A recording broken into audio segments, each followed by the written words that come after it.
بینەرانی ئازیزی پێشەنگ تیV ئێوارەتان باش. من بنارە هاتمۆلاتان بۆ پێشکەشکردنی بەخشی ڕاستەوخۆی بەرنامەکانی پێشەنگ تیV. ئازیزان بەرنامەکانی ئەمڕۆ 8 ئۆکتۆبەری 2022 لە دوو تەوەری سەرەکی ئەمڕۆ پێکهاتوون. سەرەتا سەبارەت بە درێژکردنەوەی ماوەی پەرلەمان و ئەنجامدانی هەڵبژاردن و هەرە هورەیە کە ئۆپۆزیسیۆنی بۆرژوازی بەڕێی خستووە گفتوگۆکمان دەبێت لەگەڵ خەسرە و سایە سەرۆکی مەکتەبی سیاسی حزبی کۆمونیستی کرێکاری کوردستان. وا لە تەوەری دوای بەرنامەکانی ئەمڕۆماندا ئاوڕێک لە دۆخی ئێران و ئاراستەی ئەم ڕووداوانە بەرەوکوێ دەچێت. مەزگردێکمان دەبێت بۆ هەرێک لە موحسین کەریم و سەهەم حوسەینی لە ڕابەری حزبی کۆمونیستی کرێکاری کوردستان و حزبی حکمەتیست خەتی ڕسمی. وەک هەموو جارێ ئێوەش دەتوانن بە پرسیار و سەرنج و تێبینیەکانتان بەشداری بکەن و بە کۆمنتێک ئەو پرسیاری سەرنجی کە هەتانە بینوسن و منیش ئاراستەی میوانانی بەرنامەکەی دەکەم. لاگەڵمان بن بۆ بەرنامەکانی ئەمڕۆمان.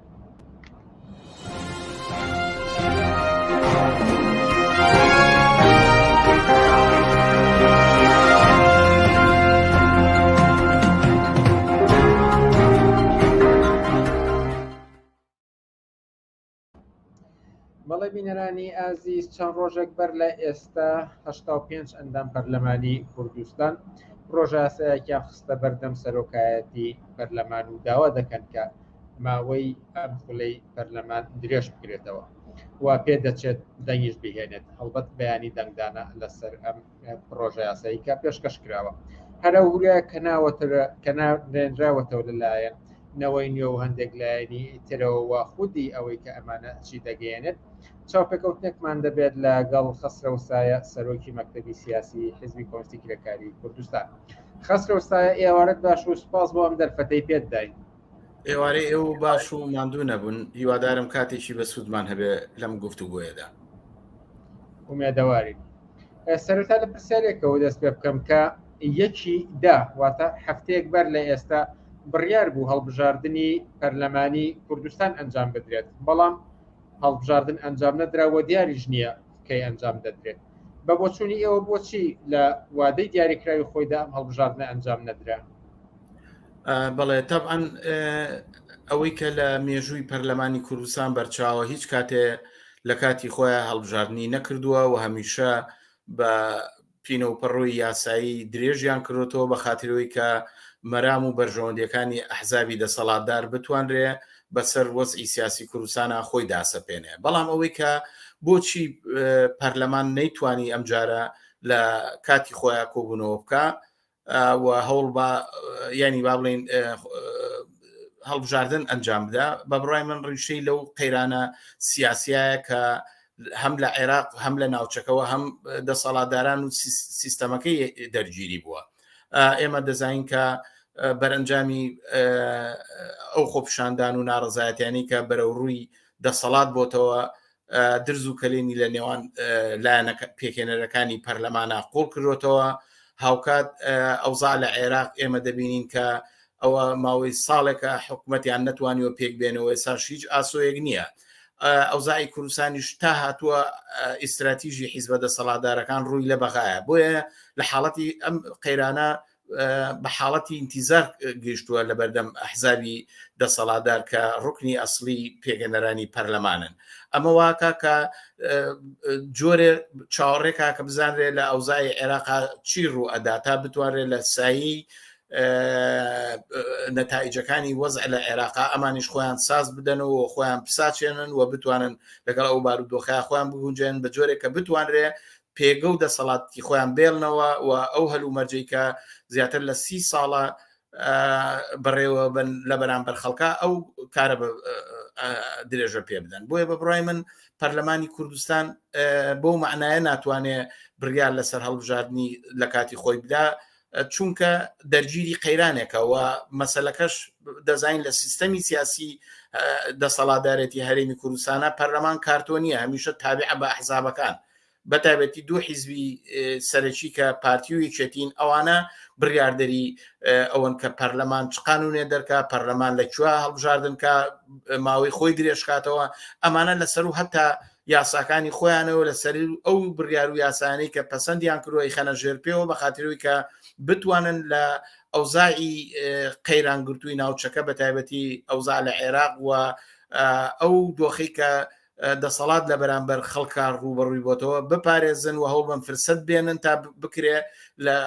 شەرایەتێکی گونجاوتردا بڕیار لەسەر هەڵبژاردن بدەن. ئەوەی کە بۆچی ئەم ماوەی پەرلەمان درێژ دەکرێنەوە بۆ ئەوە دەگەڕێنرەوە کە فەراغێکی قانونی لە کوردستاندا نێتە ئاراوە. بە بۆچوونی ئێوە مەبەست لەم فەراغ قانونیە چی دەگرێتەوە کە ئەهێنێت بۆ جاری چوارم ماوەی ئەم خولی پەرلەمانە درێژ بکرێتەوە؟ هەموو سیاسەتێ بەهانەیەکی هەیە. بە بڕای من کێشەی دەسەڵات کێشەی قانون نییە. خۆ لە کوردستان قانونێک ڕعایەت ناکرێ. مەسەن تۆ لە بواری هاتوچۆیە، بواری پەروەردەیە، بواری خزمەتگوزاریە، لە دانی موچەیە، لە هەر شتێکایگری ئەوانە خۆیان یاساکانی خۆیان ژێرپێنن. تەنها یەک یاسا بەنە ڕێوە، ئەی ژۆیە کە چۆن بتوان فرسەت هەڵخەن، تاڵانی بکەن، ڕاوڕوودکەن، باج و خەراج بەسەر خەڵکادا سەپێنن و ئەمە مەسەلەکەیانە. کێشەی دەسەڵات لە هەرێمی کوردستاندا کێشەی قانونی نییە. خودی دەسەڵات و حکوومەتێک کە معلومە بەسەر دەسەڵاتی دوو حیزب لە هەرێکیان ناوچەیان بۆ خۆیان قۆرق کردو و بە پێی ویست و بەرژەوەندەکانی خۆیان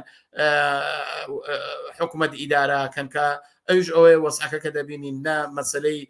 نان و کار و موچە معنایەکی هەیە، نە خزمەتگوزاری بۆ ئەوان بەرپرسیارەتێکی هەیە، نە وەڵامدانەوە بە بێکاری بە خواستەکانی ژنان، بە مەسلەی ئازادیەکان، بە هەر شتێ بگری ئەمانە پێچەوانەی بەرژەوەند و ئومێدی چاڕوانەکانی خەڵک ئەجوڵێنەوە. بۆیە بە بڕای من ئەوە جگە لە پاسایەکی پوش زیاتر نییە کە گوایە بۆیە ئەوان پەرلەمان درێژەکەنەوە لە بەرەوەی فەراغی قانونی دروست نەبێ. پرسیارەکەوەیە ئەوان بۆ ناتوانن لە ئێستا بیکەن، بۆ ناتوان دەستبەرن بۆ هەڵبژارن. معلومە کەوکوتم قەیرانێکی سیاسی تا هاتووە قەڵشتی نێوان ئەحزابە پێکهێنەرەکانی پەرلەمانی قوڵ کردوێتەوە لەسەرێکەوە ئۆپۆزیسیۆن بۆ بەرژەوەندەکانی خۆی هەوڵ بە پێگەی خۆی قایمکا و فشارەکانی لەسەر دەسەڵات تون کاتەوە تا ئیمتیازات وەرگێت. دەسەڵاتی ژێوێ انتخابات دوور خاتەوە بە ئایندەیەکی نادیاری بسپێرێ بۆ ئەوی کە بتوانێت ئەوزاع لە عێراق بە جۆرێ بگا کە بتوانێت ئەو دەستی بە پێویستەکانی خۆی لە عێراقا گیر ببێ. ئەو تاسا هەموو بەحسەکەن کە حکوومەتی عێراق بێ پێک بێ، مەسلەی سەرۆک کۆمار، مەسەلەی دابەشکردنی پۆستەکان، مەسلەی حسەی هەرێم لە بودجێ عێراق، ئەمانە زۆرتر مەسەلەیانە. بۆیە تا ئەم ئەوزاع لە ئارایە بێ کێشەی دەسەڵات لە هەرێمی کوردستانە بەڕاستی کێشەی بۆشایی قانونی نییە. ئەمە جگە لە پاساوێک بۆ بەلا ڕادابردنی ڕای گشتی خەڵکی کوردستان بۆ هەڵخەڵەتاندن و بۆ ئەوەی کە بتوانن لانیکەم وەڵامێک بدەنەوە بە نارانی خۆیان لە ناو پەرلەمانە. ئەجنا هیچ واتایەکی تری نییە. هێزەکانی ئۆپۆزیسیۆن بە تایبەتی نەوەی نوێ هەندێک لە لایەنە ئیسلامیەکانی لە ناو پەرلەماندا وجودیان هەیە، دەڵێن کە ئێمە دەنگ نادەین بەم پرۆژە یاسایە و لای ئەوان درێژکردنەوەی ماوەی پەرلەمان شتێکی شەرعی نییە. بەڵام نەوەی نوێ لە ڕاگەیاندنەکاندا هەرایەکی زۆری ساز کردووە، باز لەوە دەکات کە ئەمە پارتیوێکێتی بۆیە ئەم کارە دەکەن چونکە ترسیان هەیە لە ئەنجامی هەڵبژاردن و دەزانن کە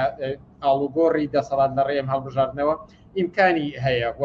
زۆر باز لەوە دەکەن کە ئەمە لە ترسەوەیە درێژەی ئەەکەن، لە ترسی ئەنجامی هەڵبژاردننی داهاتوویەوە زۆر سیقب ئەوە پیشاندێن کە نەوەی نوێ ئەتوانێت زۆر زیاتر ئەمجارە بچێتە پێشەوە. بە بۆچوونی ئێوە چەندێک ئەمە دروستە کە لە ترسی ئەنجامی هەڵبژاردنە پارتیوێکێتی دوای دەخەن؟ بە بڕای من ئەوە پروپاگەندەیەکی بێناوەڕۆکە، چونکە ئەزین ئەوە 30 ساڵە لە هەرێمی کوردستان چەندین جار انتخابات کراوە لە ئاخر هەرێکێتی و پارتی بە هێنانەوەی کورسی کەم زیاتر دەسەڵاتیان بەدەستەوەیە. ئەوە پێمانەڵێ کە ئاڵوگۆڕ لە نێو ئەم سیستەمەیە لە ڕێگای دەنگدان و سندوقەکانی دەنگدانەوە ناکرێ. ئەوان ئەنواعی تاکتیک و فروفێڵان هەیە کە بتوانن بەشی ئەوەنە کورسی بێنەوە کە یەکێتی و پارتی لە جێگەی خۆیان بەرقەرارکەن. ئەوە تەنها لایەنێکی هەڵخەڵەتێنەرانەیە بۆ کۆکردنەوەی دەنگ بۆ ئەوەی کە خەڵک بە تایبەتینەوەی نوێ و ئەحزابێکە لە نێو پەرلەمانە کایاکەن. مەسەلەکە ئەوەیە کە ئەحزابی بورژوازی کە ناوی ئۆپۆزیسیۆنیان لە خۆیان ناوە لەگەڵ ئەحزابی دەسەڵاتدارە لەو خاڵایەوە بشن کە هەمویانیانێت سیستەمی پەرلەمانی و تەجروبەی هەرێمی کوردستان کە ئەو تاڵاوەی کردووە بە قورجی خەڵکی کرێکار و زەحمەت کێشا بمێنێتەوە و ئەوە بە خەتی سوورەزانن هەر هەمویان لەسەر پاراستن و مانەوەی ئەم دەسەڵاتە کە ئەحزابی میلیشیایی بە پشتیوانی دەوڵەتانی ناوچەکە و ئەمریکا خۆی ڕاگرتووە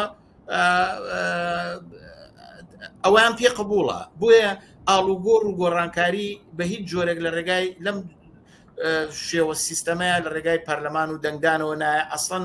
نەدەسەڵات نە ئەحزابی ئۆپۆزیسیۆن احترام بۆ ڕای خەڵک ناکەن و ئەوانە هەمیشە ئیرادەی خەڵکیان بەکارهێناوە بۆی بە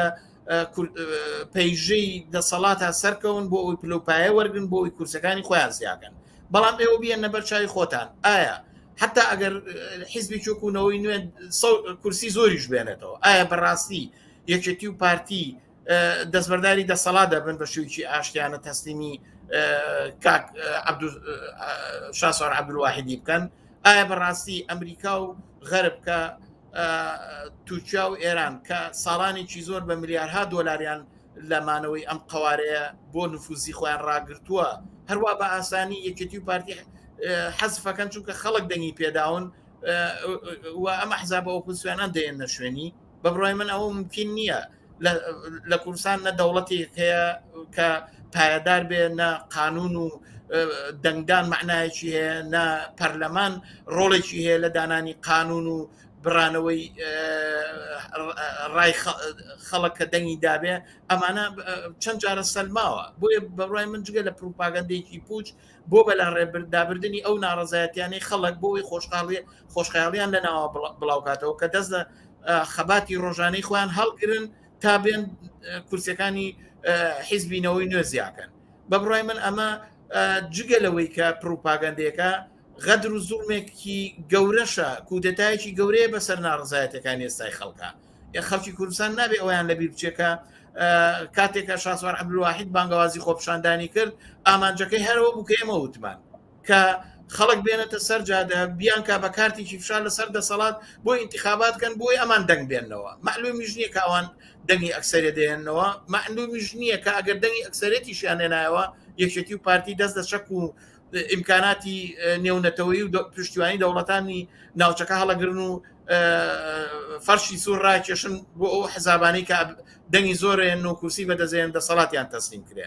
لەژێر سای دەسەڵاتی ئەحزابی میلیشیایی کە جێکەوتێ لە مناسەباتی نێودەوڵەتی و وڵاتانی ناوچەکەدا ممکن نییە ئاڵوگۆڕ لە کوردستانە لە ڕێگای پەرلەمانەوە بێ ئەوە جگەل لە بڵاوکردنەوەی خۆشخەیاڵیەک و ڕاکێشانی خەڵک بۆ ژێرچایی ئەحزابێکە لە جەوهەر و ماهیەتە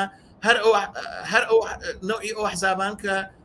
لە دەسەڵاتان کە یەکێتی و پارتی دەسەڵاتیان بەدەستەوەیە ئەوانیش وەک ئەوان ساحبی خاوەن کۆمپانیا سەرمایە ئەوانیش قوانینی کۆنەپەرستی ئیسلامی و شەریعەتیان پێقبوڵە ئەوانیش لە دژی ئازادی و سەرکوت یەکدەنگن ئەوانیش لە دژی بەرەی ئازادی خوازی و داخوازەکانی خەڵکن ئەگەر لە ژێر ناوی بڵاوکردانی مەجموعە سەدەقە و بەعض کاری ڕووکاش تەنها بۆیە کە خەڵک چاوبەسکەن بەڵام من پێم وایە ناڕزایەتی کە لە کوردستانە هەیە بەرامبەر بە سەرتاپای ئەم سیستەمە لە پەرلەمانیەوە لە هێزی چەکداریەوە لە قانونیەوە لە دادگایەوە لە سیستەمی ئیداریەوە لەو حاڵەتە گەیشتون کە هەموو ڕۆژێک استدامەکەن بەرامبەری داخوازی خەڵک بۆ موچە کرێکارانی گرێبەز فەرمانبەرانی گرێبەز مامۆسایانی وانە بێژ خۆبەخشانی خەستەخانە هەمووی کە خەباتەکەن تەنها مەسەلەکانەوە نییە یەکێتی و پارتی ڕێسوا بکەن یا بێک خەنە ژێر فشار و داخوازی خۆیانەوە بەڵکو مەسەلەی ئەسڵیانەوەی کە ئەوان لەگەڵ سیستەمێکا بەرەڕوون کە پەرلەمان گۆشەیە چێتی بۆیە من پێم وایە ئەو قسانە ناتوانێت خەڵک سارکاتەوە یا سنگەری خەباتی جەماوەری خەڵک لە دژی ئەم دەسەڵات و سیستەمە بگوێزێتەوە ئومێدێک بە پروپاگەندەکانی شاسوار عەبدولواحید و حیزبەکەی و یا ئەحزابی ئیسلامی کە هەموو مەسەلەیانەوەیە ئەم سیستەمە ڕاگرن بەلا ڕێدا بدە. وەک دیا پرسیار ئەمێ بپرسم کە حیزبی کۆمسی کرێکاری کوردستان لەکوێی ئەم ململانەیەی دەسەڵات و ئۆپۆزیسیۆنی وەکوونەوەی نوێ و ئیسلامیەکاندا ڕاوەستاوە کە ئێستا ئەم ململانەیە زیاتر لەسەر ئەنجامدانی کاتی هەڵبژاردن خۆی دەبینێتەوە. بەڵێ سەرەتا ئەمێ ئەوە بڵێم کە ئەم ململانەی نێوان ئەحزابی بورژوازی ئۆپۆزیسیۆنی پەرلەمانی و دەسەڵات دوو باڵی کۆنەپەرست دوو باڵی دژی خەڵک دوو باڵن کە کێشیان لەسەر تەقسیمی دەسەڵات و بەدەستێنانی پێگەی خۆیانە نە داخوازیەکانیان. ئێستا خەڵک مەسلەی نانی ئەوێ ئاوی ئەوێ کارەبای ئەوێ کاری ئەوێ خوێندن و خۆڕایی ئەوێ دەرمان و پێداویستیەکانی ئەوێ. کێشەی خەڵک ئێساوە نییە ئینتیخابات لەکوێکرێ و کەیەکرێ و چۆنەکرێ. کێشەی خەڵک لەگەڵ ئەم دەسەڵاتەیە ئەو مەسلەیە. بۆیە سیرائی ئەمانە تەنها بۆ ئەوەیە کە اعترازاتی خەڵک بە لاڕێدا بەرن و خەڵک لەو چوارچەوی سیستەمەیە کە 30 ساڵە ژیانی خەڵگە هەرێ بێڵنەوە. هەڵوێستی ئەمە ئەوەیە کە بێ کولیەتی ئەم دەسەڵاتە بڕوە. مەسلەی چکە بە تایبەتی ئەو کێشوەی لە نێوان ئەم دوو لایەنەی ناو پەرلەمانە هەیە هیچی لەسەر داخوازەکانی خەڵک نییە، هەمووی لەسەر بەرژەوەندەکانی خۆیانە بۆی کەوتم ئیمتیازات لە یەک وەرگن و تەقسیمی دەسەڵات بۆ جۆری کە هێزەکانیان نەیخوازێ لە ناو خۆیانە دابەشیکەن. بە بڕای من و هەڵوێستی حیزبی ئێمە ئەوەیە کە خەڵک نابێت لەم سیناریۆیە تەرەف بێ بە پێچوانەوە ئەبێ لە دژی هەردوو بەرەکە هەروەکوی کە چۆن خۆپشاندانەکانی کەلار ناوی هەموو ئەحزابەکانیان خسە تابوتەوە، ئێستاش دەبێت لە بەرامبەر کولیەتی ئەم نیزامەیە بە پەرلەمانی بە دادگای بە حکوومەتی بە هێزی چەکداری ڕەت کاتەوە خەباتی خۆی تون کاتەوە بۆ هەڵوەشانەوە وەلانانی ئەم سەرتاپای ئەم دەسەڵاتە و ئیتر نۆرەی دەسەڵاتدارەتی جەماوەری بێنێتەکایەوە. ئیتر کاتیەوەیە کە خەڵک ئیرادە بگرێ بۆ بەڕێوەبردنی کۆمەلگا، ئەوەیە کە دەبێت خەڵکی تر خۆی لە شوراکانی خۆی لە ئەنجومەنەکانی خۆی لە ڕێکخراوە جەماوەریەکانی خۆیان ڕێکخراو بێتە مەیدانەوە کۆنتترۆلی بەرەمێنان و دابشکردنی داهات بەدەستەوە بگرێ. ئیتر ئەبێ خەڵک نوێرانی خەڵک خۆی قانوندانەر بێ خۆی بەڕێوە بەربێ. ئەم سیستەمەیە کە ئەتوانێت داخوازەکانی خەڵک بەدەست بێنێ، نە ئەوەی کە چاو لە ئەنجامی شەڕ و ناکۆچی و هەرایەکی نێو پەرلەمانی بکەن کە ئەمانە خۆیان ئەم سیستەمەیان بەدەستەوەی خۆیان کۆمپانیەکانیان بەدەستەوەی خۆیان لە ڕاوڕوتە گەندەڵیا بەشدارن هەریەکەیان بە جۆرێک هەموو لەم وەسعا خۆن. بۆیە بە بڕای من ئەبێ ئەم دەسەڵاتە بڕوە و ئەمە داخوازی خەڵکە و ئەمە خەڵک ڕۆژانە بە هەموو جۆرە تعبیر لەواکە لە ساخ تەکسیەکەەوە تاکرێکارێک تاژنێکی ناوماڵ تا مامۆستایەک تاکرێکارێک هەموو ئەواڵن کە ژیانکردن لە ژێر سای ئەم حکوومەتەیە و ئەم دەسەڵات و حکوومەتەیە بە پەرلەمان و هەموو پێکاتەکانەوە ئیتر بەسەر چووە ئیتر ناتوانرێ وەڵام دەرەوەی ژیانێکی ئاسایی نۆرمال بێکە خەڵک لانی کەم بتوانێت ئەمنێت و ئاسایی ژیانی لانی کەمی ژیانی مسۆگەر بێ. بۆیە سیاسەتی ئێمە ئەوەیە کە خەڵک هاان بین لە دەرەوەی ئەم کێشمەکێشی نێو پەرلەمان ڕاوەسێ و ئەوانە ڕیسوا بکە و درێژە بە نەڕەزایەتەکانی خۆی بە هەوڵ بە ڕەهبەریەکی سەراسەری شۆڕژێر و جەسوور بێنێتەکایەوە و تواناکانی خۆی یەک خابووی کە بتوانێت سەرنجام بۆ هاوکێشی هێزە بکە کە ئاخرین زەربەی خۆی لەم دەسەڵاتە با و بەرەو دامەزرادنی دەسەڵاتدارەتی خۆی هەنگاوڵگنێ. خەسرە سایە سەرۆکی مەکتەبی سیاسی حیزبی کۆمونیستی کرێکاری کوردستان، زۆر سپاس بۆم دەرفەتەی پێدای. سپاس بۆ ئێوەش. ئازیزان وچانێک دەدەین و پاشان مەزگردێکمان دەبێت سەبارەت بە دۆخی ئێران و ئایندەی ئەم فرۆشانە جەماوەریە بۆ کوێ دەچێت کە هەرێک لە محسین کەریم و سەهەر حوسێنی تێدا بەشدار دەبێت. وچانێک و دەینەوەلاتان.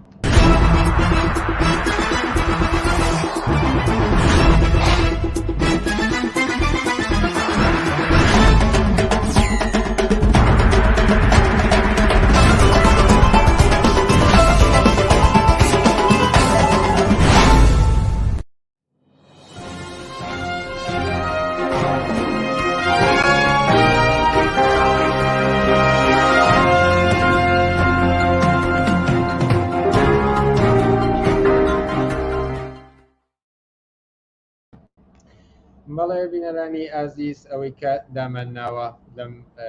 کۆتایی بەرنامەکانی ئەمڕۆماندا تاوتوێی دۆخی ئێران بکەین. بۆ ئەم بابەتەش هەرێک لە سەهەندی حوسێنی و محسین کەریمان لەگەڵدایە. سارەتا لەگەڵ سەهەد حوسێنی ئەندامی دەفتەری سیاسی حیزبی کۆمونیستی کرێکاری ئێران حکومەتی خەتی ڕسمیمان لەگەڵ دەبێت. سەهەندی حوسێنی ئێوەرەت باش و سپاس بۆ ئەم دەرفەتەی پێداین. ئێوارە باش و ماندوو نەبن، سڵاو و ڕێزم هەیە بۆ بینەرانی بەڕێزی بەرنامەکەتان. ئەمێ سەرەتا لەگەڵ ئێوە لەوە ببیستیم کە چی ڕوو ئەدات لە ئێستا لە ئێرانە، دۆخی ئێران لە ئێستادا لەکوێیە؟ دۆخی ئێران ئەوەی کە چاوی لەکەی من پێم وایە ئەوزاعێکی تەحولاتێکی ئینقلابیە کە بەڕێوەیە و بە تایبەت دوای قەتلی ژینا ئەمینی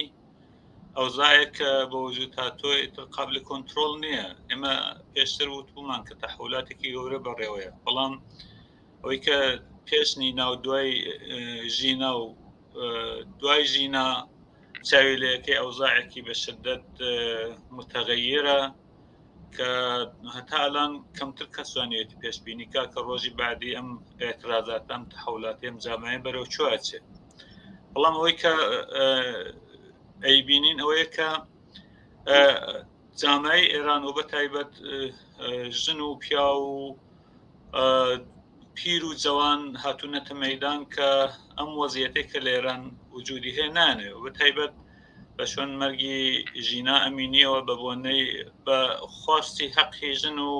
مەسەلەی حیجابەوە دەستی پێکرد، بەڵام فەوری لەو خواستەوە بە ئێستا هەنگاوی هەڵێن ناو پلانەکەنە مەسەرەی کولی نظام و سەرنوێشتی نظامی جمهوری ئیسلامی لەژێر پێی معتەرزین ئەو کەسانی کە هەر ئەمڕۆ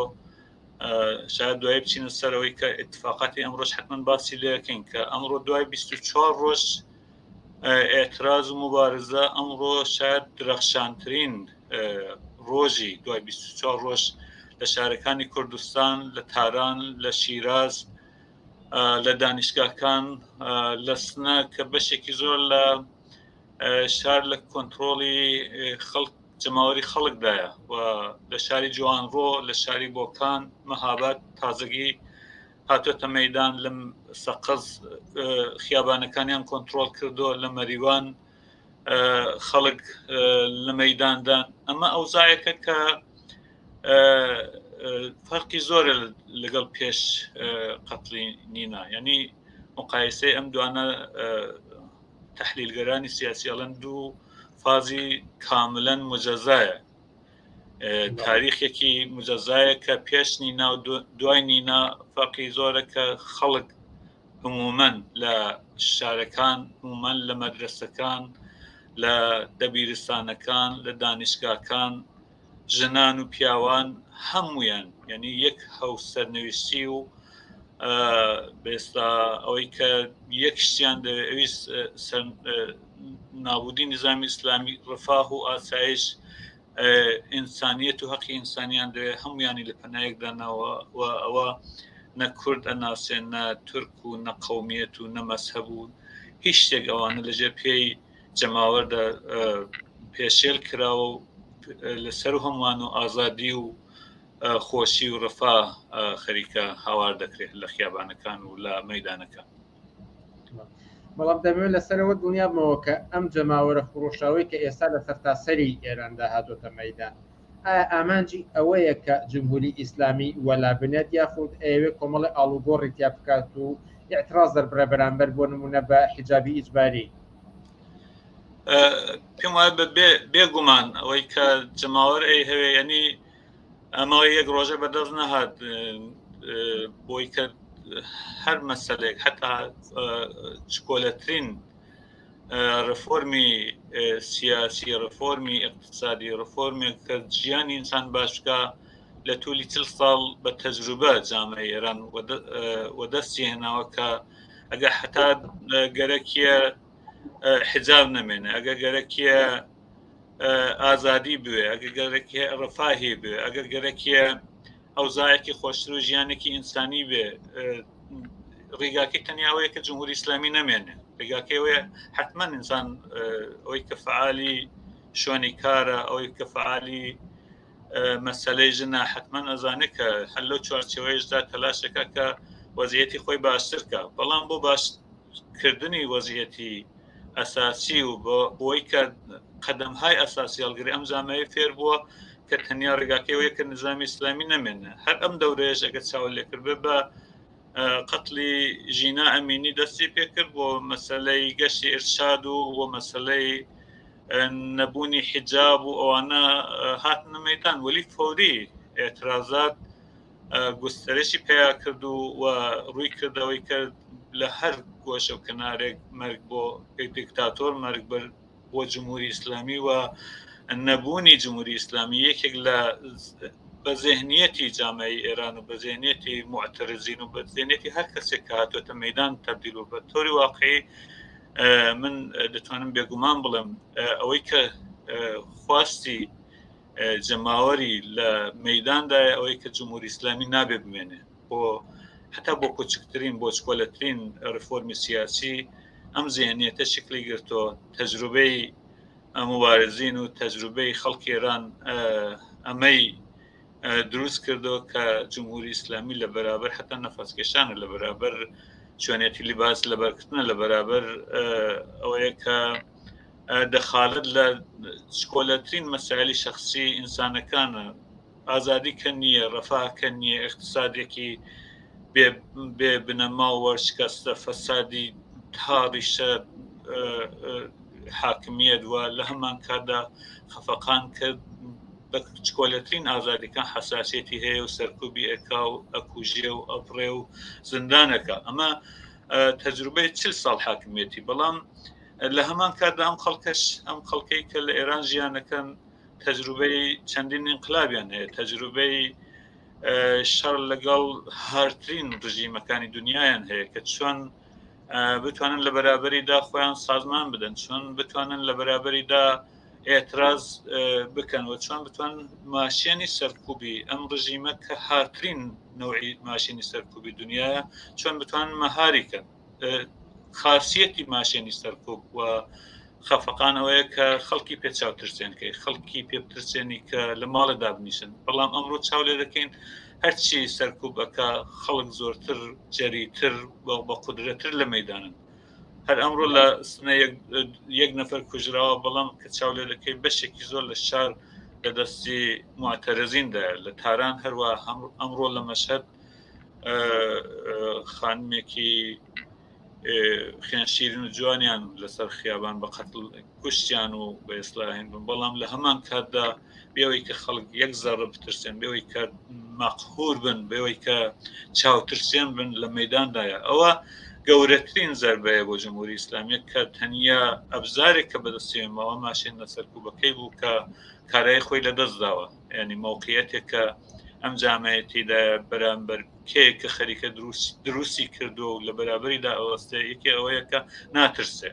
دومەوەی کە خواستی ئینسانی دێ سۆمەوەی کە ئەزانێت توای ئەوانە دەبێت جمهوری ئیسلامی بڕە و ئەوە بێگومان یعنی بێشک ئەڵم خواستی سەرەکی هەر تاکێککە لە مەیدانە و هەر جەمێکە لە خیابان و لە دانیشگاوە بگرێت تا مەدرسەکان مەدرسەی مناڵانی سەرەتایی کە ئەمە یەکێک لە مەسائلێکە کە باسی لێکرێ ئەوەی کە ئەوانە دێنە خیابان شعاری سەرنگونی و شعاری مەرگ بەر دیکتاتۆر دەڵن ئەمە ذهنیەتی جامعەیەکە کە هەم لە نێو خانەوادەکەیدا هەم لە نێو مەدرسەکەیدا هەم لەو شوێنەی کە ژیانەکە ئەوەیە کە هەمووی بەو نەتیجەگەیشتە کە جمهوری ئیسلامی نابێ بمێنێ بۆی کە حتا ئەو مناڵە فکرێکا کە بە جمهوری ئیسلامی و ناتوانێت ژیانی خۆی بێتە سەر بەڵام پێتان وایە ئەم بزوتنەوەی کە ئێستامە 3 هەفتەیە لە سەرتاسەری ئێراندا بەڕێکەوتووە شەو ڕۆژ لەسەر شەقامە وێنەکانی خومینی و خاتەمی دەسووتێنێت ئەتوانێت بگاتە ئەو ئاستەی کە جمهوری ئیسلامی وەلا بنێت پێم وایە کە ئەمە یەکێ ئەوەی پێشڕەوی یەکجار زۆر کردم ئەم ئەوەی کە هاتۆن دە مەیدان هەنگاوی زۆر گەورەی هەڵێناوە و خیابانی فەرح کردووە بەشێک لەو خواستانەی کە پێشووتر هەیبوو مەسەلەی حجاب مەسەلەی گەشتی ئێرشاد ئەلانەکەن ئەمەلەن و دوو فاکتۆ خەڵک ڕعایەتی ناکەن ئەم پێشڕەویانە بەنظرم پێشڕەویەکی گەورەیە و لە هەمان کاتدا نمادهای جمهوری ئیسلامی لە عکسی خامنەیی بگرێت لە هەر سلەیمانی بگرێت تا هەر کەسێک کە لەم جمهوری ئیسلامیدا لە ڕاستی کاردایە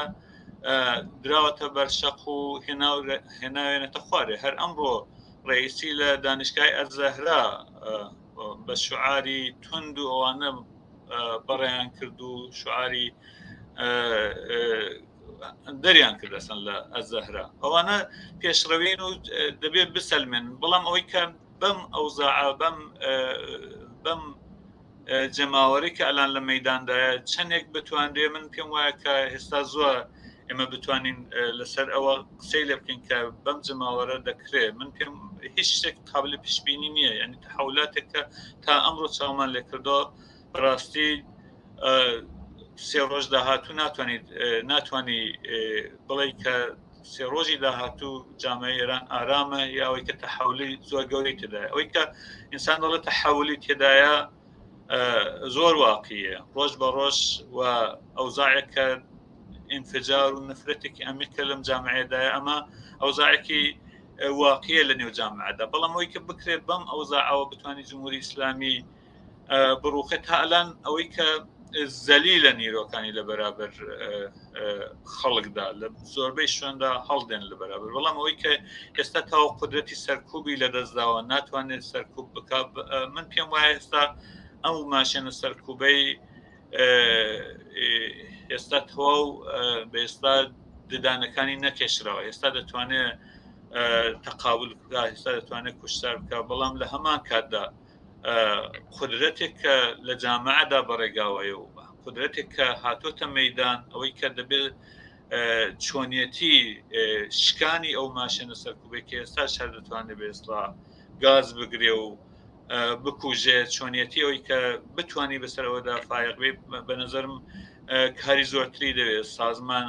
سازمانی محەلاتی دەوێت، سازمانهای کرێکاری دەوێت، دەخالەتی طبقەی کارگەری دەوێت کە من پێم وایە هەر ئەلانەکانن لە فکریوەدان کە چۆن لە چۆدا واردی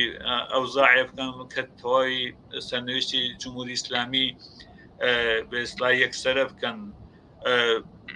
بەشێکی زۆرتر لە خەڵکی ئەوەی کە سازمان یافتەتر سازمانها و ئۆرگانهای حاکمیەتی خۆیان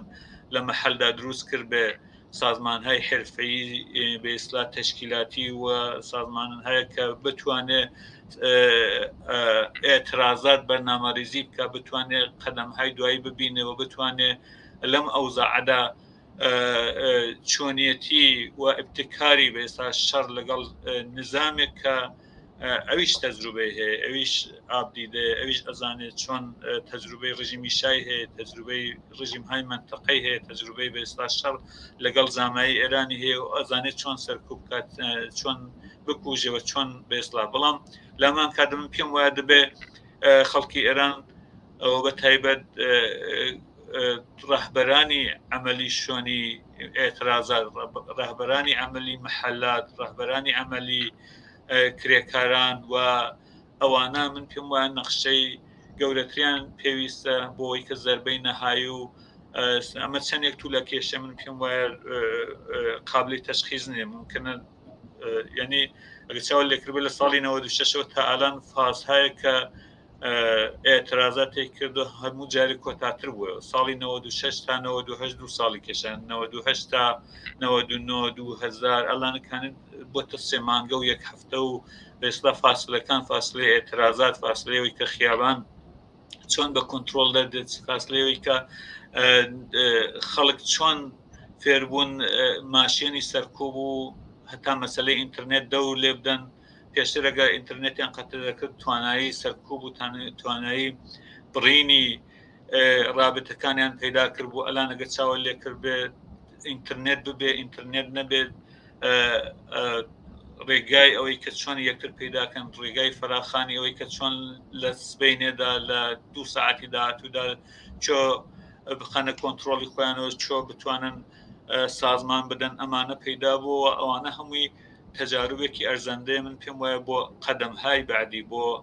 هەنگاوە ئەسڵیەکان کە بە سەرنگونی جمهوری ئیسلامی و نظامی کاپیتالیستی خاتمی ئەبێ، ئەمانە هەنگاوەکانن کە بەنظرم هەر فعالێکی مەحال هەر کۆمۆنیستێک هەر کەسێکی ئازادی خواز لە فکریدای و من پێم وایە داهاتووی ئەم تەحەولاتە بەدەستی سازمانهای حرفەی و ئەو کەسانەی کە مەحەلات و شوێنهای کرێکاری و ئەوانە سازمان ئەدەن و بەرەو پێشیە بن جامعەی ئێران و داهاتووی ئێران لە دەستی ئەوانەدای من پێم وایە هەر لە درێژەی ئەم قسانەی خۆتاندا بە گرنگی دەزانم پرسیارەکێک لا بینەران بێن بەسەر شاشەکە و ئاراستەی ئێوە بکەم ئەویش دەپرسێت کە ئایا لەم کاتەدا لەم حاڵەتەدا ضرورەتی ئەوە نییە کە کۆمۆنیستەکان یەک بگرن و بۆ ئەوەی کە لە بەرامبەر جمهوری ئیسلامیدا بەدیلی شورایی بەیان بکەن ئەوەی کە کۆمۆنیستەکان یەک بگرن من پێم وایە بەحسێکی زۆر کولی و ئەوەی کە نێوی کۆمۆنیزم بێ و فعالی نێو تەبەقەی کاریگەر بێ و بە ئیسلاام بێ حتمەن ئەمە جامعات پێی تەحمیلەکە لە شوێنێک دەبێت لە پەنای یەک ڕاستن جامعەیە من پێم وایە جامعە و تەحولاتی جامعەیە کە ئەحزاب شخصیەتەوە ناهەرها دەخاتە قەراغیەکەوە ئەگەر کۆمۆنیزمی و تەحولاتی جامعات چاولەکەی و بە ئێستا قەلب لەگەڵ قەلبی تەبەقەی کارگەر و نەبز لەگەڵ جامعەیە کە لە تابدا ئەتە پێ لێ بدا ئۆتۆماتیک کۆمۆنیستەکان من کۆمۆنیزم ئەو بەم ڕێگەی ئەزانم کە هەر ئێستا فکرەکە کە ئەم جامعەیە دەبێت سازمان پێدا کە ئەم جامعەیە تەبەقەی کارگەر کە لە ڕەوەندی پێشودا هەر ئەلانی لە ڕاسی تعرضێکی رادیکاڵە بە جمهوری ئیسلامی و نظامی کاپیتالیستی ئەوانە لە پەنایەکدا دەنێ ئەوەی کە لەسەرەوە بێ جەمعێک کۆمۆنیست و بە گرایش‌های مختلف لە پەنایەکدانێ و پێدوا بێ کە ئێستا لە بەرابەر جمهوری ئیسلامیدا قەوی دەبی من پێم وایە ئەمە بەرعکسە ئەمە جامعەیە پێ تەحمیلەکە کە کۆمۆنیستەکان ڕێگەی کۆمۆنیستی و کرێکاری لە پەنایەکدا دەنێ و ئەحزابێک کە فکرەکەن کە هەم جەهەتن هەم ڕێگەن هەم گەرایشن و لە پەنایەکن ئۆتۆماتیک بێەوەی کە خۆیان بیانەوێ ئەمە جامعە لە پەنایەکیاندا دەنێ و بە ئێستا لە تەحولاتی داهاتوودا شرکەت دەکەن سەهەندی حوسەینی ئەندامی مەکتەبی سیاسی حیزبی کۆمونیستی کرێکاری ئێران حکمەتیست خەتی ڕسمی زۆر سپاس بۆم دەرفەتەی پێداین و لا بەرنامەکانی ئەم شەوی پێشنگ تیڤیدا بەشدار بوو زۆر سپاس بۆ ئێوەش و ماندوو نەبن هیوادارم کە کاتێکی باشمان ببێتە سەر ئێوە بینەرانی بەڕێستان زۆر سپاس ئازیزان هەر لە درێژەی ئەم باسەدا ئێستاش محسین کەریم ئەندامی کۆمیتەی ناوەندی حیزبی کۆمونیستی کرێکاری کوردستان و سەرنووسەری بڵاوکراوەی ئۆکتۆبەرمان لە گەڵدایە محسین کەریم ئێوارەت باش و سپاس بۆ بەشداری لە بەرنامەکانی پێشنگ تیڤیدا ئێوارەی ئێوەش باش زۆر سپاس گرنگی ڕووخانی جمهوری ئیسلامی بۆ ناوچەکە بەگشتی چییە؟ چی شتێک دەگۆڕێت ئەگەر بێت و جمهوری ئیسلامی نەمێنێت؟ بە بڕوای من وەکو چۆن هاتنی جمهوری ئیسلامی بۆ سەر دەسەڵات بۆ هۆی ژیانەوە و سەرهەڵدانەوە و گەشەکردن و بەهێزبوونی ڕەوتەکانی ئیسلامی سیاسی لە ناوچەکەیە لە ئێرانەوە تا ناوچەی ڕۆژهەڵاتی ناوەڕاست و بە شوێکی گشتیان منتیقی کە منتیقی عەرەبی و جیهانی عەرەبی و وەی کە پێڵێن جیهانی ئیسلامی یا وڵاتانێک کە بەناو ئیسلام بەناوی وڵاتانی ئیسلامی ناوزە دەکرێن چۆن بۆ بەهۆی بەهێزکردنی ئەو ڕەوتە بە بڕوای من ئاواش ڕووخانی ڕژێمی جمهوری ئیسلامی ئەبێتە زەربەیەک لە سەرجەم ئیسلامی سیاسی لە ناوچەکەوە تەنانەت لە ئاسی دنیاشە بۆیە من پێم وایە لە هەنگاوی یەکەمە ئەگەر کاریگەری ئەم بابڕین تێکشکانی جمهوری ئیسلامیە بە بڕوای من لە عێراق و لە کوردستان دەرەکەی بە حکمەوەی کە عێراق و کوردستان ناوچەیەکن کە ڕاستەوخۆ سنووریان بە ئێرانەوەی و ڕاستەوخۆ دەور و نەخش و دەخال دەستێوەدانی ئێران لە عێراق و لە کوردستانە بە شوێکی فراوان لە سەرەتای هاتنی جمهوری ئیسلامیەوە تا ئێستا درێژەی هەیەوە بە جۆرێک کە هێزە سیاسیەکانی کوردستانی عێراق و عێراق لەژێر نفوذ و کاریگەری ئێرانان و ئێران دەوری هەبووە لە سەپاردنی فەزای ئیسلامی بەسەرم کۆمەڵگەیانەیە ژیانەوەی و دروستکردنی چەندین ڕەوتی ئیسلامی و بێزکردیان و هاوکاتیش فشارهێنان بۆ سەر حزابی دەسەڵاتدار کە یاسا ئیسلامیەکان قاینە کۆنەپەرستەکان نەریتە کۆنەپەرستەکان لە کۆمەلگا بژێنەوە ئەوان لەبەر خاتی بەرژەوەندی خۆیان کەمیشە بەرژەوەندیەکان لەگەڵ ئەم دەوڵەتانە گریاوەتەوە بە تایبەتی مەسەن هێزەکانی ناسیۆنالیزمی کورد کە بە شێوەیەک لە شێوەکان لەگەڵ ئێرانە پەیوەندێکی بە قوتیان هەیە بە تایبەتی یەکێتی نیشتیمانی سەر بێجگەلەوەش بەهەرحاڵ پارتیش سەرباریەوەی کە زۆرتر لە تورکیا وەنجیگە بەڵام هەمیشە لە پاڵ جمهوری ئیسلامی وەساوەتەوە ئێستش لەم دەورانەیە خیرا سەرباری هەرێن خلافاتی لەگەڵ جمهوری ئیسلامی بەڵام بە بڕای من هێشتا ناتوانین کە بڕێ هێزێکە تشایەتی جمهوری ئیسلامی سیاسیەکەوە نەک نایکا بگرە خۆشی بەشێکە لە پێویستکردنی کۆنەپەرستی ئیسلامی لە کوردستانە بۆیە بە بڕای من ڕوخاندنی جمهوری ئیسلامی پشتوپەنایەکی کۆنەپەرستی لە ناوچەکە هەر لە ئیسلامی سیاسی تا بە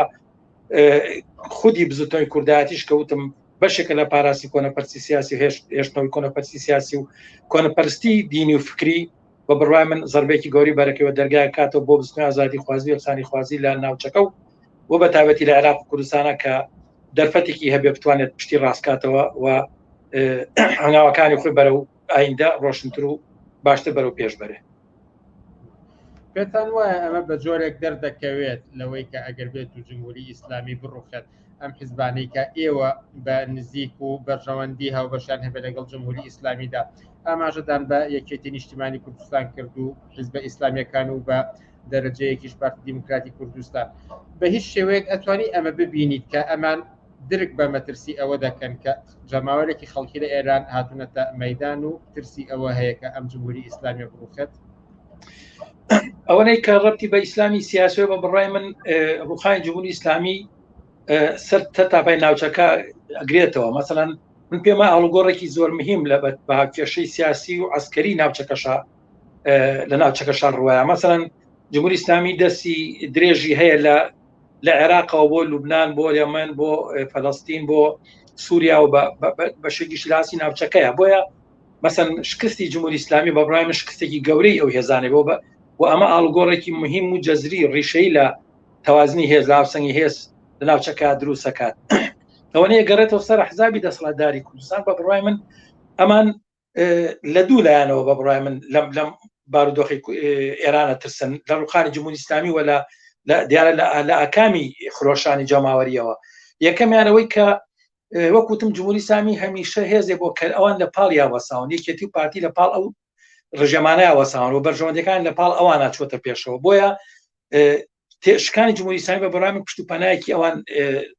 ناهێڵێت وە زەعیفە بن لە بەرامبەر خەڵکان لاوازە بن. نقطەیەکی کە بەخشە نقطەیەکی کەوەیە کە خرۆشانی جەماوەری میزاجی جەماوەری و شۆڕگێڕانی جەماوەری لە عێراق و لە ناوچەکەشە زیاکە. مەسەن کاتێک خەڵکی کوردستانی عێراق و عێراق ئەبینن کە جەماوەری کرێکار و زەحمەتکێش و ژناون لاوانی ئێران لە بەرامبەر ماشینی جەنگی و وحشیەت و تیرۆریزمی جمهوری ئیسلامیە جەسورانە هاتۆتە مەیدان ناترسن مقاماکەن بەرەنگاریەکەن هێزەکانی سەرکوتیان کردوتە کونەوە معلومە کە میزاجی شۆڕگێڕانی خەڵکەش گۆڕێ ئەڵگۆڕی بەسرایەت بە بڕای من فەزای ناومێدی فەزای بەهۆی ئاڵوگۆڕێکی سیاسی کە ڕووی یاوە نەوێک لە بێئومێدی دروستکردەوە بە بڕای من ئەمانە کۆتایی پێ دەورەی گەشانەوەی ئومێد لە کوردستان عێراقشە دەست پێکاوە منە ئەمە دیارە ئەمە خاڵێکی مهمە بۆ گۆڕینی میزاجی خەڵک لە بەرامبەر هەتا دەسەڵاتی مەحەلیەوە بەرزکردنەوەی گیان و ڕۆحەتی شۆڕگێڕانەی خەڵک وە ئومێد پیاکردن بە ئاڵوگۆڕ. یعنی مەسەڵەن هەر ئەمە خۆی وا ئەکات کە جەماوەر لە بەرامبەر دەسەڵاتی کوردایەتیا بتوانێت ئیحساسی قووەت بکە ئیحساسی هێز بکات وە خۆی کۆکاتەوە بۆی کە دەورانێکی تر لە ناڕەزاتی لە بەرامبەرکێ لەگەڵ دەسەڵاتی کوردایەتی و ئەحزابی بۆرژوازی کوردیا دەست پێ بکات بۆ دیفاعکردن و بەرگریکردن لە خواستەکانی بۆ بەدیهێنانی خواستەکان و مافەکانی کە ساڵانێکە لەیان دەسەڵاتی کوردایەتیەوە دەی زەوتەکرێەوە بە شێوازی جۆراوجۆ لە سایان ڕابردووە خەڵگاتۆتە مەیدان بۆ بەدەستهێنانی و قوربانی کەمیشینەوە بەڕاستی لەم پێناوە. بەڵام وەکوتم ئەم دەورانە کە بەهۆی هەڵێ ئاڵوگۆڕی سیاسیەوە بەهۆی دەور و خیانەتی بە جۆرێک گۆپۆسەنی بۆرژوازی لە جەماوەر و هۆکاری بێئومەدکردنیان بۆتە هۆیەوەی کە بۆ دەورێک لە پاشەشە و هێوری دروست بێ بەڵام ئەم ئاڵگۆڕان ناتوانێت ئەم وەزع بگۆڕەوە جارێک کە میزاجی گشتی خەڵکی کوردستان و عێراقیش ئاڵگۆڕی بەسرا بێت وە دەورانێک لە خۆپشاندان ناڕزاتی دەست پێ بکاتەوە بە تایبەتی سەرکەوتنی شۆڕژ لە ئێرانە ئەتوانێت بە بڕای من فەزای شۆڕژگەری لە ناوچەکەشە بژێنێتەوە ئاڵگۆڕی جدی لە ناو ینی ناوچەکە بخاتە سەر ڕەوەندی ئاڵگۆڕی جدی و ئاڵگۆڕی شۆڕژگەران. شەمەی ڕابردوو زیاتر لە 150 شاری سەرتاسەری جیهاندا خۆپشاندان و کۆبوونەوەی جەماوەری ڕێکخرا بۆ پشتیوانی لەم فرۆشانە جەماوەریەی ئێران. بە بۆچوونی ئێوە ئەم پاڵپشتیە نێونەتەوەیە فراوانە کە لە خوارەوە دێت واتە لە نێو هەڵسوراوان و چالاکوانانەوە دێت چ کاریگەریەک و گرنگێکی هەیە بۆ پەرەدان و گەشەدان بە فرۆشانە جەماوەری ئێران؟ من پێم وایە کە ئەم پشتیوانی فراوانەی جەماوەری باڵێن ئازادی خواست ناڕازی تووڕە لە جمهوری ئیسلامی چەوەی کە جالەی ئێرانی و جالەی با بڵین ڕۆژهڵاتی ناوەڕاستە و چ خەڵکی ئازادی خوازی ئەوروپا ڕۆژاوە لە فرۆشانی جەماوەری ئەساسەن لەسەر ئەو بنەمایە کە خەڵکی ئێران ماوەی 40 ساڵە لە سەرەتایەتی مافی بێبەشە تاوانەکانی جمهوری ئیسلامی لە ئاسی دنیاە مەفزوحە ڕسوا بووە هیچ کەسێک لەم جیهانەیە نبینی کە نەزانێت جمهوری ئیسلامی چ جەریمەیەک بەرامبەر بە وڵاتیانی خۆیەکە سەرەتایەتی مافی پێشێلەکە مەسەلەی حیجابی ئیجباری کە لەسەر تەنها لە چ نەکردن ئینسانە کوژێت لەسەر بیر و باوەڕی سیاسی خەڵکی ئەدامەکات تیرۆری منظم لە ناو وڵاتەکە بەڕێوە ئەبات لە ئاسی ناوچەیە تیرۆری منظم بەڕێوە بات بەشێکە لە نایسیقراری ناوچەکە بەشێکە لە دروستنی کێشە و سەرێشە بۆ خەڵکی ناوچەکە یعنی جمهوری ئیسلامی دەوڵەتێکی نامەطلوبە دەسەڵاتێکی نامەرغوبە نەویستراوە لە ئاستی جەماوەری ئازادی خوازی دنیایەوە خەبات و تێکۆشانی ئەم دەورە تازەی خەڵکی ئێران بە جۆرێکە کە فەزای گشتی خەڵکی دنیاشی گۆڕیوە یعنی ئەگەر دیقەت بێ خۆپشاندانەکانی ساڵین ڕابردوو بەرامبەر بە بێمافیەکانی خەڵک بەرامبەر بە گرانی بەرامبەر بە کێشەکانی کێشە جۆراوجۆرەکان گرانبوونی بەنزی و هەمووانی کە لە ساڵین ڕابردووە بووە لە چاو ئەم خۆشانەی ئێستا ئەڵگۆڕێکی جدی بەسەر هاتوویژەوە کە بە جۆرێک جەماوەری خەڵکی ئێران هاتوتە مەیدان فەزایکی شۆڕژگێڕانە کەشوهەواکی شۆڕژگێڕانە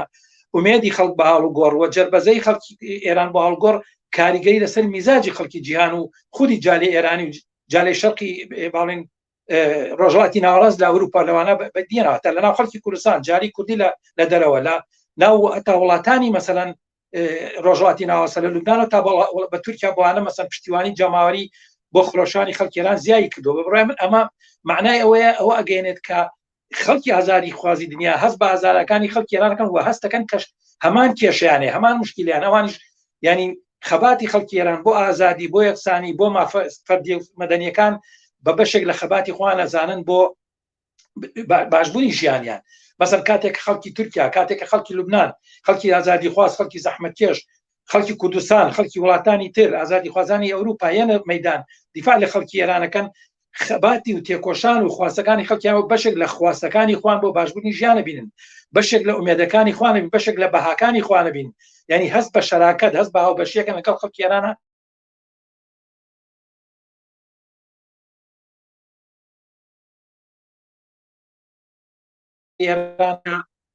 لە زۆربەی وڵاتانی ئەوروپایە بە ملیۆن ئەتوان بڵێ ملیۆن سەدان هەزار کەس هاتونەتە سەر جادە بۆی کە بەرگری لە خرۆشان و لە خەبات و لە خەباتی جەماوەری و خرۆشان جەماوەری خەڵکی ئێران بکەن. ئەگەر بە دیاریکراوی باز لە کوردستان بکەین لێرە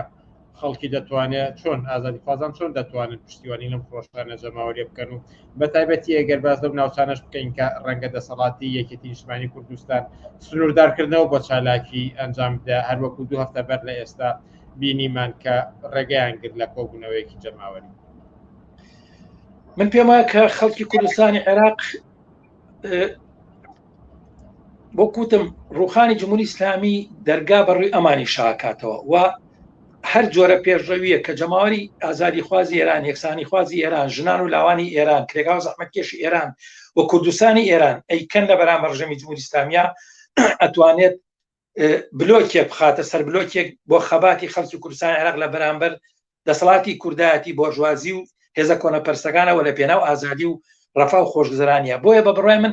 ئەرکی خەڵکی کوردستان عێراقە، ئەرکی ئازادی خوازانی کوردستان عێراقە کە بەرگری لە خەڵکی ئێران کەن، لە بەرگری لە خۆشانی خەڵکی ئێران کەن، بە هەر شوێک بۆیان نەکرێت، بە هەر جۆرێک بۆیان نەکرێت. وە بە بڕای من ڕاستەخۆ کاریگەی لەسەر ئێمەدانێ بەڕاستی ناکرێ ئێمە خەمسار یا چاوەڕێی ڕووداوەکان بکەین. مەسەن خەڵکی ئێران و خەڵکی کوردستانی ئێران لە بەرامبەر هێزێکی درڕندە و وحشێک و جمهوری ئیسلامی هاتۆتە مەیدان، ناترسن، تا ئێستا چەندین کەسیان بوونەتە قوربانی. و اینجا هێشتا سەباری ئەوە بە جەرئەت و لێبڕاویەکی سەرسوڕهێنەرەوە هاتنەوە مەیدان. بە بڕای من بۆ خەڵکی کوردستان عێراقیش بە هەمان شکڵ مەسەڵەن یەکێتی و پارتی ناتوان دایان کەس قەت و عام بکەن، حتمما فشاریان، حتمما مەسەن گازی فمێش بەکاریان، حتمما ئیزعاجات دروستکەن. بەڵام بەڕاستی جێگەی ئەوەیە کە خەڵکی کوردستان عێراق فێر بن لە خەڵکی ئێرانەوە، لە خەڵکی کوردستانی ئێرانەوە، لە شۆڕژگێڕان و تێکۆشەرانی ئێران، لە ژنان و پیاوان و لاوانی ئێرانەوە فێر بین، لە جەرائەتی شۆڕژگێڕان لەوان وەربگرین کە بتوانین مقاومە بکەن، بەرەنگاری دەسەڵاتی کوردایەتی بینەوە، بەرەنگاری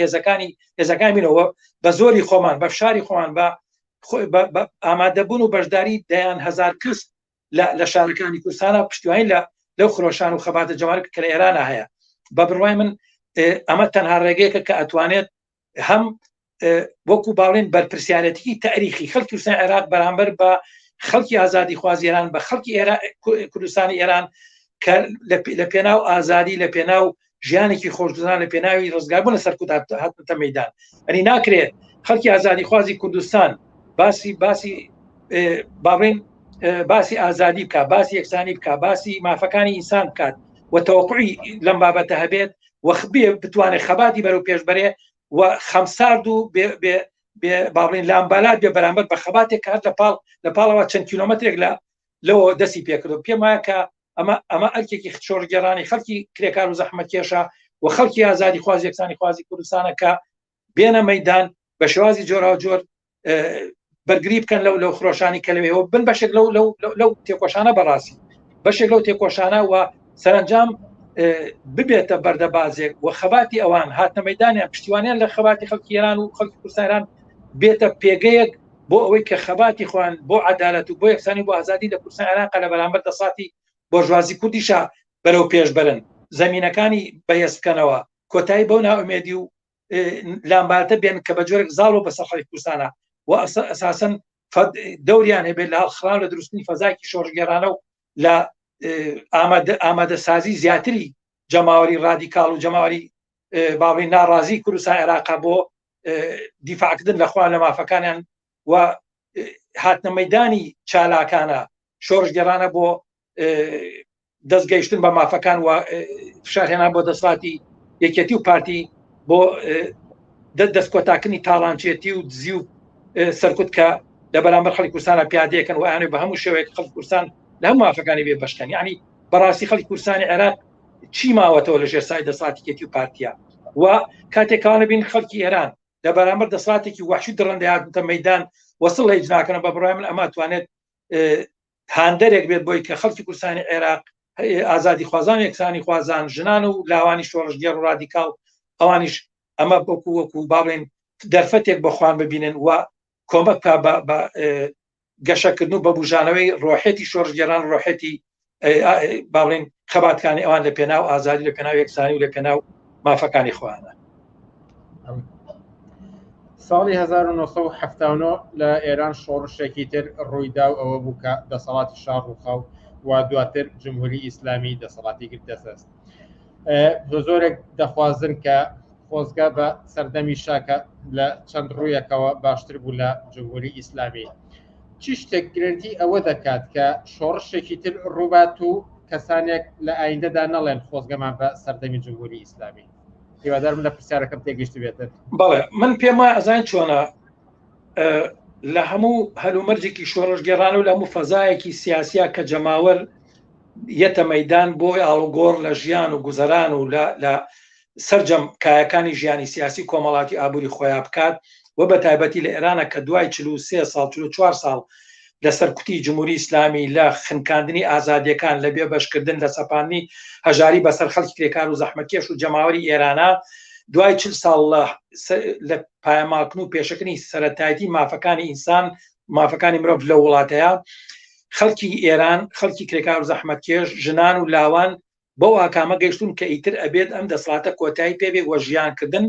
لە سای دەسڵاتیوا ممکن نییە. ئەمە پەیامی ئەم خرۆشانی خەڵکی ئێرانەوە، ئەمە قەناعەتی کە خەڵکی ئێران پێگەیشتون. دەورانی شا دەورانی شۆڕشی 1970 بە هەمان شێوە خەڵکی ئێران بەو قەناعەتە گەیشت بوون کە دەسڵاتکردن لە ژێر سایی دەسڵاتی شا ممکن نییە و ئەوان هاتنە مەیدان بۆ ڕوخانی دەسڵاتی شاوە دەسڵاتەکان ڕوخان. بەڵام بە بڕای من کەم و کوڕێکی جددی کە ئەو کاتە هەبوو و ئێستش لە خرۆشان و لەم هەلومەرجەی ئێسەی ناڕەزایەتی خەڵکی ئێرانە هەیە ئەوەیە کە بە بڕوای من جەماوەر هاتوتە مەیدان ڕاپەڕیوە ئێوە دەسات بڕوخێنەوە بچنەوەکی سەرنگونی و ڕوخانی ڕژەن دەستی پێکردەوە. بەڵام بە بڕوای من یەک مەسەلەی مهم کەوتم لە شۆڕشی ئێرانی 1970 غایب بوو، ئێسش بەداخەوە هێشتا غایبە، ئەوەیە کە حیزبێکی سیاسی شۆڕژگێڕی سۆشیالیستی کۆمۆنیستی کە بتوانێت ڕابەری خرۆشان و ناڕەزایەتی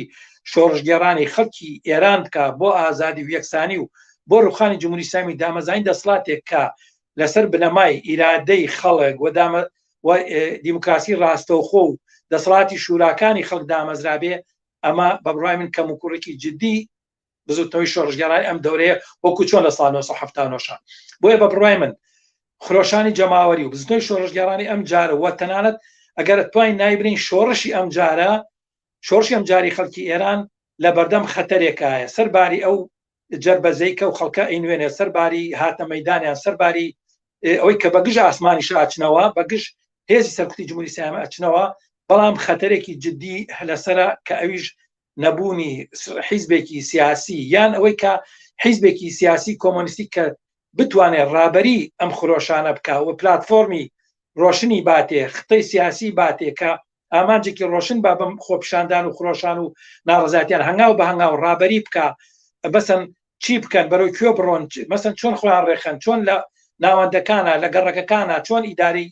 سربەخۆی خۆیان دروستکەن، چۆن کۆمیتەکان و شوورەکان دروستکەن و بە جۆرێک وردەوردە چۆن دەسەڵاتدارەتی خەڵک دابمەزرێ و چۆن لە بەرامبەر جمهوری ئیسلامی بەرگری لە خۆیان بکەن، چۆن پیلانەکانی جمهوری ئیسلامی فەشەل پێ بکەنەوە، چۆن هەتا بعضی حرکاتی زودڕاست کە ممکنە هێشتا جەماعەت بۆی ئامادە نەبێ ئەگەر دەستی بۆ بەرن، ممکنە ماشینی سەرکوتی جمهوری ئیسلامی یعنی با بڵێن دەستی بکرێتەوە. ئەمانە بە بڕوای من مەسەلەیەکی مهمە کە حیزبێکی سیاسی کۆمۆنیستی پێویستە قیادی ئەم ڕابەری ئەم زوتنەوە شۆڕژگێڕە بکە، بەبێ ئەمە بە بڕای من خەتەرێکی جددی لە ئازار لەسەر ئەم حرەکەتە، سەرباری هەموو پێشەوەکانی، سەرباری کە ڕۆژ بەڕۆ پێشەوە چووە، سەرباری کە دەرەجێک لە ڕێکخرابوونی تایە، حتمما دەیان شانە و دەیان تۆڕی ڕابەرانی جەماوەری شۆڕژگێڕ گەنجان لاوان ژنان لەناو ئەم خۆپیشاندان دروست بووە و لەم حالاتە دروست. بەڵام ئەمە بە بڕای من ئەگەر ارتقا نەکات، ئەگەر یان بڵێن لەلایەن حیزبێکی سیاسی کۆمۆنیستی ڕابەری نەکرێ، ئەمە خەتەرێکە لەسەر ئەو حرەکەت و شۆڕژگێڕانە هەیە و بڕای من ئەمە مەسەلەیەکی مهمەوە. بە بڕای من دەستی هەموو ئەو هێزانەی، هەموو ئەو لایەنانەی، هەموو ئەو گروپانەی، ئەو ڕێکخراوە حیزبانی کە بەناوی کۆمۆنیزمەوە ئیژەکەن لە ئێرانە ماجەکا بۆی کە بتوانن ئەم بەدی لە بخەنە بەردەم کۆمەلگای ئێران و ئەم ڕابەرایەتە سیاسیە بۆ ئەم شۆڕشە بۆ ئەم حرەکەتە شۆڕژگێڕان دابین بکەن و بتوانن لەم خەباتەیە جەماوە ڕابەری بکەن، هەنگاو بە هەنگاو بتوانن بیپارێزن، ڕابەری بکەن، ڕێگەی پیشان بن، پلاتفۆرمی بنێ، دروشمەکانی بۆ دیاریکەن و هەنگاو بە هەنگاو پیشانی بن چۆن بتوانێت سەنگەر بە سەنگەر لە بەرامبەر جمهوری ئیسلامی پێشەوەی بکات و سەرنجام جمهوری ئیسلامی بڕوخێنێت و لەگەڵ ڕوخانی جمهوری ئیسلامیە هاوکات باڵین ئەرکانەکانی دەسەڵاتدارەتی جەماوەری دابمەزرێنێت و ڕێگە بگرێت لەوەی کە پلانەکانی دەوڵەتانی بۆژوازی ئەمریکا و ڕۆژاوە و دەوڵەتانی باڵین کۆنەپەرست کە هەنوێت ئەم حرەکەتە لە دەستی خەڵک دەربێنەوە و چۆن لە پلانێکی ئیمپریالیستیە توانیان لە بەرامبەر شۆڕشی 1970 جمهوری ئیسلامی قوتکەنەوە و بیکەنە خاوەنی شۆڕش، ئێستش بیانەوێت کە